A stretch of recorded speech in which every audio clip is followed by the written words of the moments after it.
હું અહીંયા બેઠા બધાને પૂછવા માંગુ છું કે ખરેખર 300, 400, 500 કે 600 રૂપિયા મજૂરી કામ કરવાના જવાવાળા કેટલા લોકો છે? પ્રેમથી હાથ અદ્ધર કરજો, એમાં હું પણ આવી જાઉં. સૌ કે નહીં? બધા સાંભળજો. હવે જે વાત સાંભળવાની છે એ તમને કહું. આપણે 35% કોળી સમાજ આ ગુજરાતમાં છે. કેટલો? 35%. અને 90% સમાજ મજૂરી કામ સાથે જોડાયેલો છે. હાલની તારીખમાં અહીંયા બેઠા છે એના ઘણાના દીકરા દીકરીઓ સાયન્સમાં ભણતા છે. ઘણાના દીકરા દીકરીઓ કદાચ નીટની પરીક્ષા પણ પહેલા આપી દીધી હશે અને હમણાં કદાચ આપવાના પણ હશે. તમને ખ્યાલ છે? નીટમાં સારા માર્ક આવે. આ ગુજરાતમાં માત્ર 40 મેડિકલ કોલેજો છે. એમાંથી 4 કોલેજો છે ને સરકારી છે, બાકી બધી પ્રાઇવેટ છે.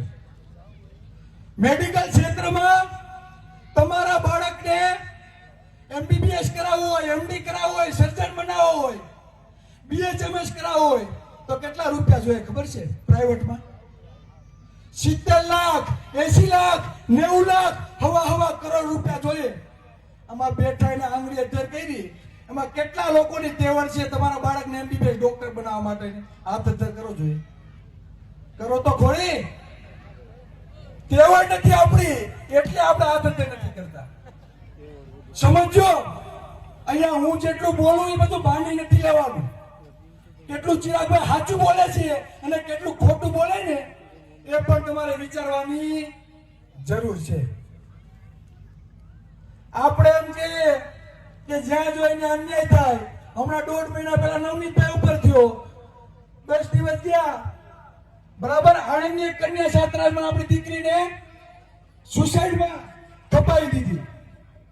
ફોટા જો તો તમને કોઈ એંગલ એવું નથી લાગતું કે દીકરી બેન બંને દીકરીઓ સુસાઇડ કર્યું હોય. પછી આપણે એમ કે આપણું કોઈ સાંભળતું નથી.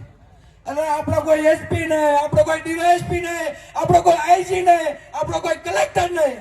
ક્યાંથી આપણું કંટ્રોલામાંથી કોઈ સાંભળે? સમજો. બંધારણ એવું કહે છે કે દરેકને સમાન અવસર મળવો જોઈએ. હવે MBBS ડોક્ટર નથી બની શકતા તો IAS IPS અધિકારીની વાત જ તમે ભૂલી જાઓ. અહીંયા બેઠેલો હરેક વ્યક્તિ મહિનાનો કેટલો ટેક્સ સરકારને ચૂકવે છે ખબર છે? 1500 રૂપિયા પર વ્યક્તિ દીઠ. તમારા ઘરમાં 4 સભ્યો હોય એટલે તમે 5500 કે 6000 રૂપિયા તમે કોને આપો છો? આ સરકારને. હવે બિન અનામત ઠાકોરને ગોળી વિકાસ નિગમ છે, હું આપ્યું? ભીખ આપે છે, ભીખ. જ્યારે બિન અનામત વર્ગ માત્ર 10% વસ્તી છે.